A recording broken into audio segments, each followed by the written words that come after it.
Hey everybody, welcome to Money's No Object. I'm your host, Dylan Howell. This is episode number 234 of our YouTube channel and podcast, and I could not be more excited to continue sharing with you guys personal finance topics that I think could be useful for you in your long-term financial journey. Today, we are going to be talking about your 401k, and if not your 401k, because you may not have a 401k, maybe your 403b or your TSP, or any employer-sponsored retirement account that you have, but specifically, how are we going about managing this 401k or other employer-sponsored retirement account, right? Are we just letting somebody manage it for us, or are we managing it ourselves? And I'm going to talk about exactly why I think you should be managing it yourself, and exactly how you should be going about doing that, and the things that you should look for if you are going to invest into an employer-sponsored retirement account, and things that you need to consider before you ever put a dime in, and before you ever pick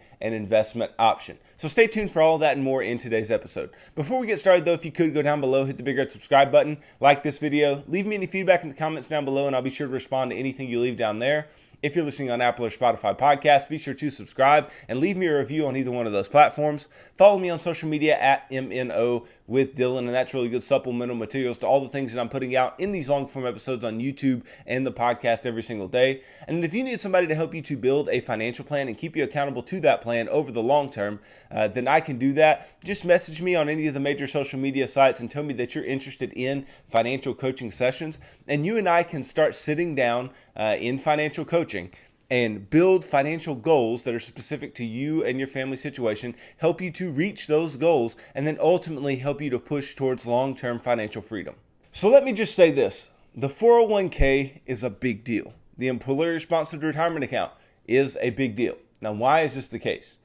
Well, because most millionaires in America built their wealth, built their $1 million in net worth by investing in employer-sponsored retirement accounts, by having access to these different accounts that they could put money away in systematically, that they never had to see the money came right out of their check, right? And they can invest that money and ultimately end up with a net worth of over $1 million. It is an extremely large deal. And another big part of it is that it's not just you that's putting money in typically. Typically, you have some company that you work for that is also matching some contributions that you are making, right? So you can actually get quick 100% returns or quick compounding of your money just by putting money into a 401k, just by putting money into an employer-sponsored retirement account, because you are likely to get a match up to some percentage of your salary or some percentage of your contributions, okay? So the 401k is a big deal, all right? But the problem is that most people don't know how to manage it, right? Most people don't know what to do when it comes to their 401k. Most people are just like, I put money in, so, what else do you want from me? Well, that's just the beginning. Yes, that's probably the biggest part, right? Because the biggest determining factor of whether or not you have money when you retire is whether or not you put any money into the accounts in the first place, right? So if you're putting money into the account, that's just one piece of it, right? But the other questions you have to ask yourself are, am I putting money in the right amounts? Am I putting money in at the right time, right? Should I be putting in money at this time?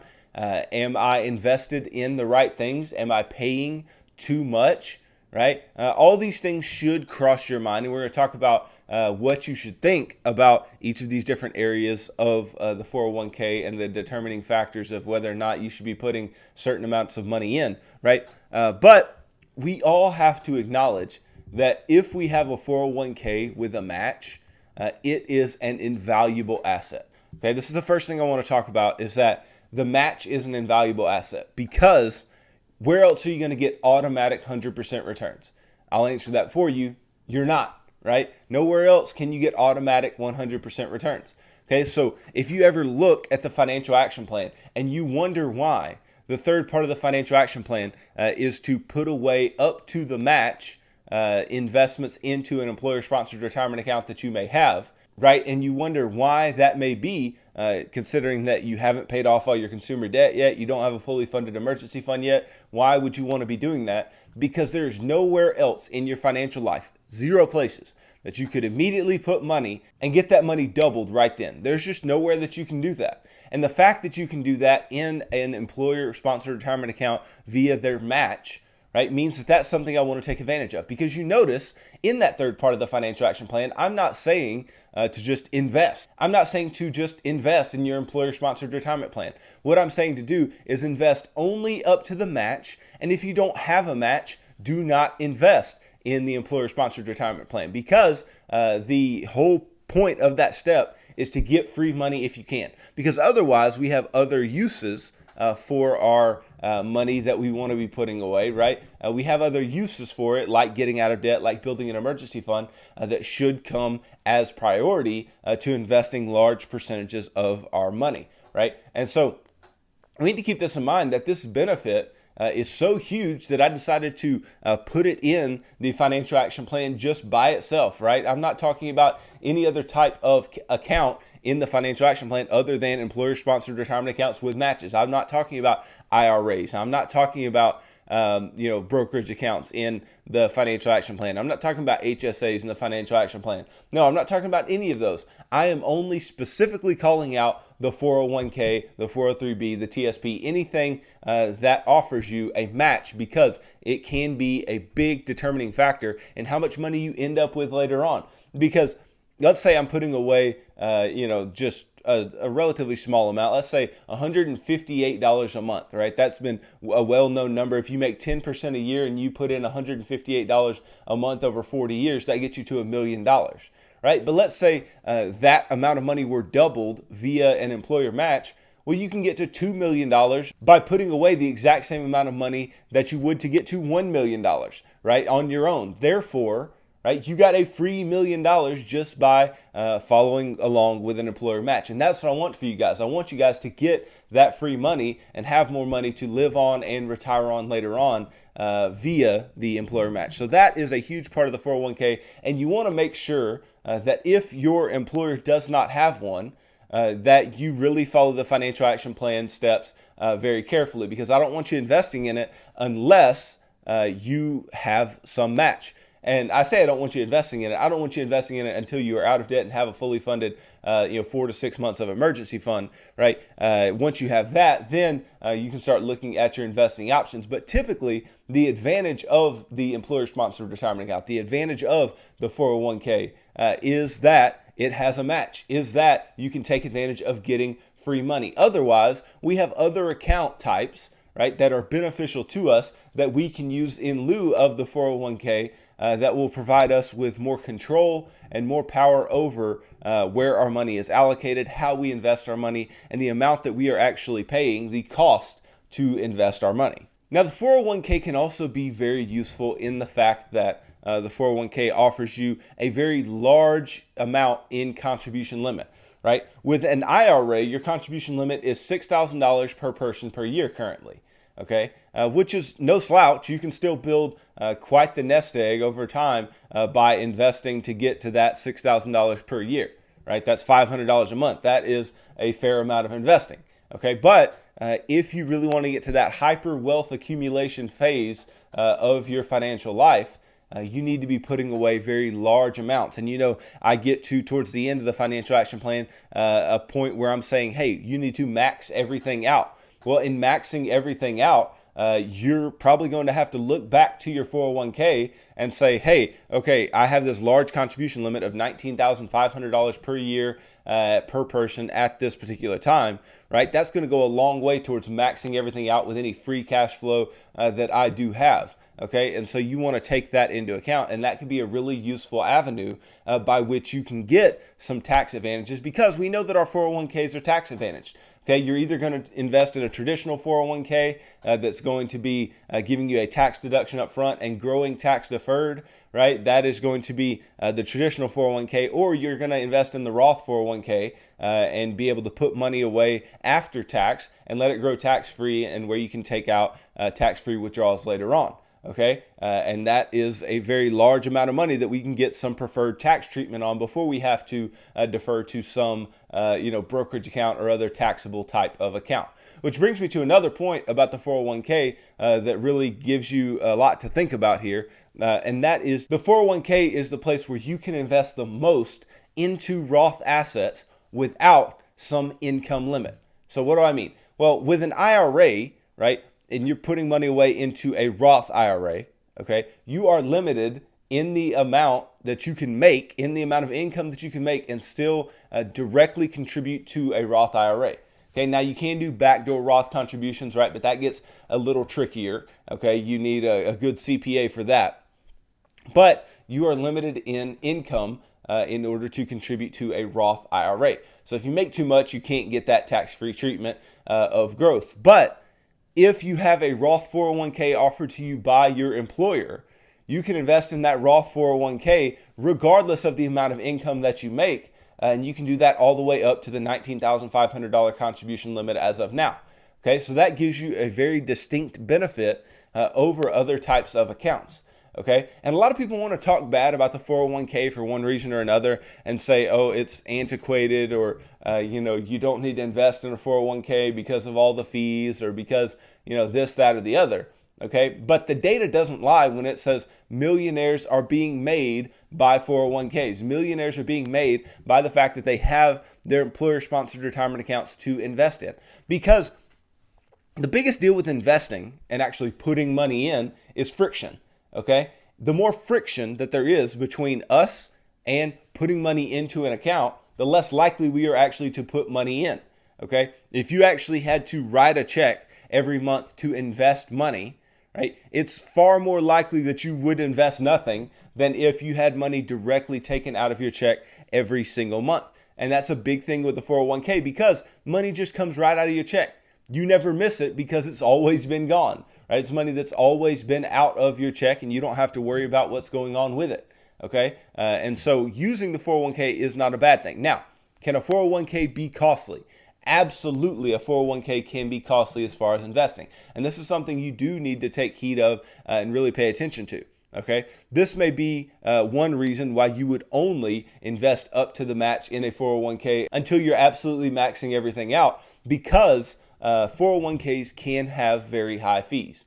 Okay, so you need to look over the fee descriptions, the fee schedules that are given to you. And I know that they are confusing. I know that they can be frustrating to look over if you've never looked over these types of documents before. But take them to some financial advisor, some financial professional, and ask them, how much am I really paying in fees in this 401k? Now, it should not keep you from getting the free money in the match, okay? Even if you have high fees, getting that free money is going to be invaluable. That is a huge, huge step, okay? But it may keep you from putting away a lot more in there before you take advantage of all other avenues of investing that you may have, because a 401k can be costly, okay? That's a really big deal that gets spoken about a lot when people are talking bad about 401ks, and that's that you're going to pay really high fees. Well, that may be true. And if you look at the individual investments within the 401k, you can see directly that this is the case. Because if, let's say I were to go to Vanguard, right, which is a large mutual fund company, and they offer 401ks, but they also offer IRAs and things of the like. Let's say I open an IRA and I'm going to invest for myself in an IRA on Vanguard, right? And I want to put my money into an, let's say S&P 500 mutual fund. All right, let's say I look at the expense ratio for that S&P 500 mutual fund. And expense ratio is just the percentage that you are going to pay annually to invest in that mutual fund. Okay, so I look at that, and it would be something like 0.04% for the S&P 500 mutual fund via Vanguard, okay, which is extremely low and almost zero, right? So I don't have much of an issue with that.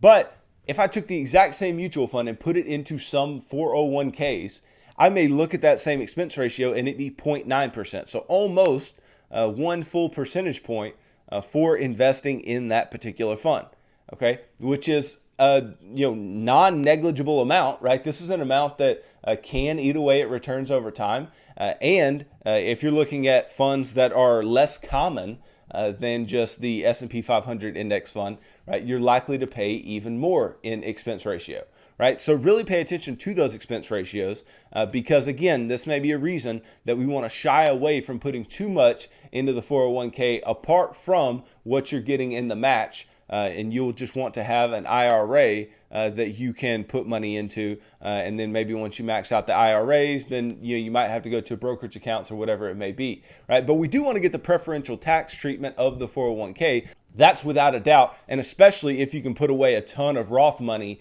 into a 401k over time, that is a big deal. But we don't want to pay too much in fees when we have other avenues like the Roth IRA, like the traditional IRA, to put money away and have more control of our money. Now, this is another downside that people talk about with the 401k. They say that, hey, you don't have that much control of what you're invested in. And I would absolutely agree. You don't have a ton of control of what you're invested in because you have limited choices. You get this little suite of mutual funds that you can pick from, and some companies even offer some ETFs that you can invest in, and they give you this little suite of funds that you can invest in. You pick from those and allocate your money into any of those funds, and then it's kind of set it and forget it. Now, obviously, you can change them, but you're limited in your choices to what they offer. Okay. Now, the good news is that there can be good mutual funds within your 401k. All right. And there can also be some very crappy ones. All right. That's why sometimes it is just better to lean to the side of caution and invest in index funds within your 401k. If they have good index funds, invest in the S&P 500, invest in some international index funds, invest in some small cap or mid cap index funds, right? Index funds track market indexes. They track the performance of the market, and they are not actively managed, which also tells me that they are going to be cheaper. They're going to have lower expense ratios, because I shouldn't expect within my 401k to make the highest rate of return on any money that I have, because I have the least control over what I'm able to invest in. Okay. Now, I should expect a good rate of return over time, and I shouldn't just be ignorant as to what I am invested in. Okay. And that is a huge problem that a lot of people have, is that they're absolutely ignorant as to what they are invested in. Somebody will open a 401k and that 401k defaults to a cash account or to some fixed income account, some treasury bill account, and the person's putting money away and making nothing.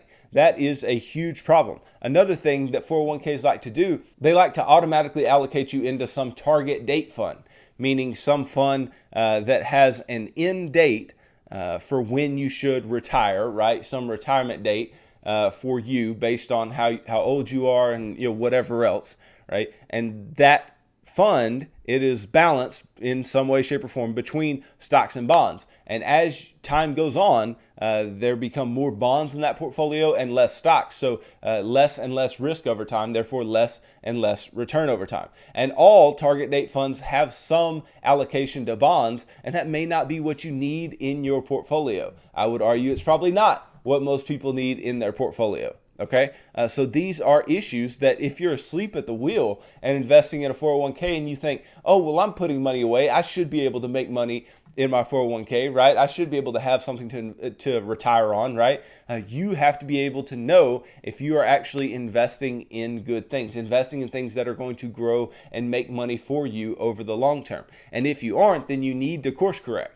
Okay, you need to manage this on your own, because for most employers, they aren't going to manage your 401k for you. And yes, of course, there are these robo advisors and ways that you can pay to have active account management, right? But that's just more fees that you're going to pay for returns that are not going to overwhelm you.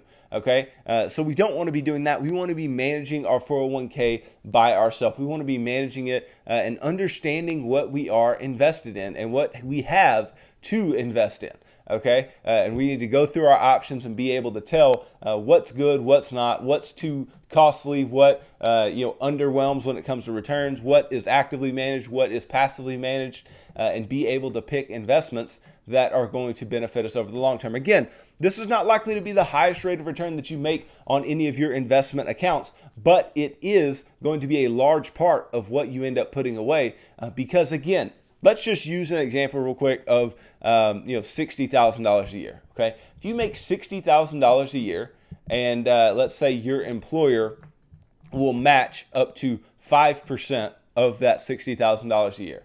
Okay, so 5% of $60,000 is what? 5% of $60,000 is going to be $3,000. Okay, So $3,000 annually, they will match. So if you put away $3,000 annually, they'll put in another $3,000 annually. Well, if you break that down into a monthly number, that is $250 per month.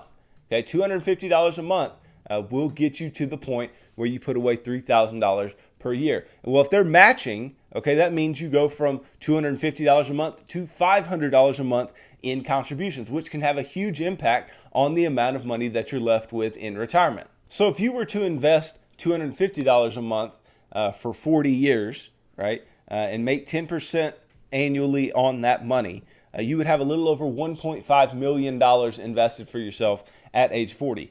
But if you take that match, right, and that match gets you to $500 a month, that's over $3.1 million that you have to live off of in retirement, okay? That is a huge difference, and this can show you that if you're offered a match and you take full advantage of the match, that's going to be a large part of your nest egg over time, okay, which is okay. All right, but you need to understand that the returns, the raw returns that you're going to make on this portion of your nest egg are not likely to be overwhelming. What is likely to be overwhelming is the amount of compounding that you get based on the employer match that you are offered and that you receive every single time money is put in to your 401k. So you need to understand that. You need to understand that this can be a very, very useful asset to you and your family. And don't let the detractors of the 401k keep you from ever investing in it at all. Now, what do I suggest?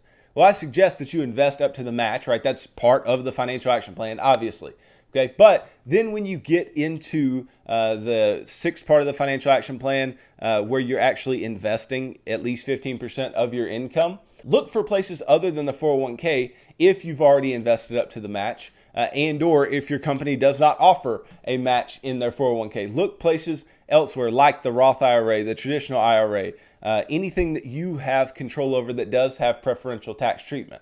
Okay, then you can come back to the 401k later. Again, like I said, for these higher contribution limits that can be beneficial to you, you can come back to the 401k later and put more money away at that time. But since the 401k is more costly, since it has less in the way of investment options typically, and since we don't want to get caught up in these high expense ratios for the exact same investments, right, then we'll put our money in another bucket until we get to a point where the most beneficial thing to do is to just put it into the 401k. All right. So that's what I would suggest that you guys do. Now, again, I'm not saying don't invest in the 401k. Absolutely take advantage of the 401k, but the most that you can take advantage of it is via the employer match. If you don't have an employer match, right, then the 401k is far less valuable to you than it is to someone who actually does have one.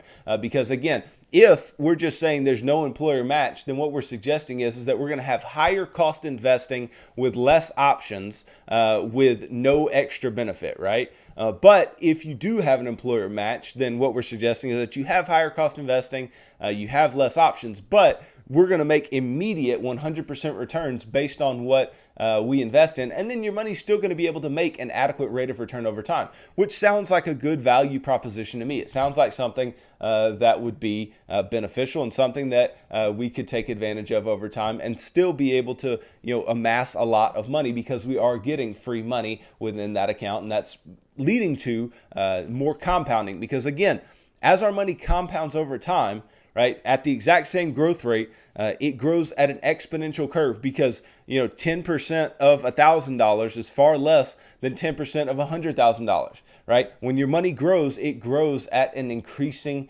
rate over time. And that is what we are going to see if we have this match that's continuously adding to our returns month after month after month. Now, I am all for having full control of your money and your investments. I am all for that. Okay, that is something that I'm all about. I want you to have the most options possible and the most freedom and flexibility possible. Okay, but I do want you to take advantage of the things that are going to benefit you the most. Okay, but this is why I tell you that IRAs are preferential to the 401k if you don't have a match, right? Because you do have the options, you do have the flexibility, and you're going to get the exact same tax treatment, so you might as well take advantage of those accounts. But the 401k does have some things that are distinct to it.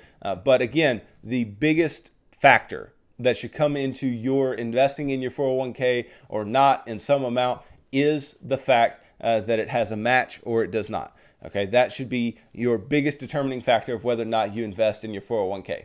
Now, let's also understand, let's know that if we invest in our 401k, if we're putting money away in our 401k, let's be well versed in the investments that are offered. I know I spoke about the investments a little while ago, but let's be well versed in the investments offered. Let's know what we're investing in. Okay, let's not just go all willy-nilly and invest in what our friends at work invest in, or invest in things that sound good or things that seem to be the newest fad. Something that they're doing now is they're putting Bitcoin ETFs or Bitcoin mutual funds into some 401ks. They're trying to get that done, which I don't see you putting other currency ETFs into 401ks. It's only because it's hot. It's only because it's Bitcoin. And again, you guys know my feelings on Bitcoin, right? And the speculation in Bitcoin and Ethereum and different cryptocurrencies. So you know how I feel about that. You know that I do own some, but I own it in a speculative form, right? I am not trying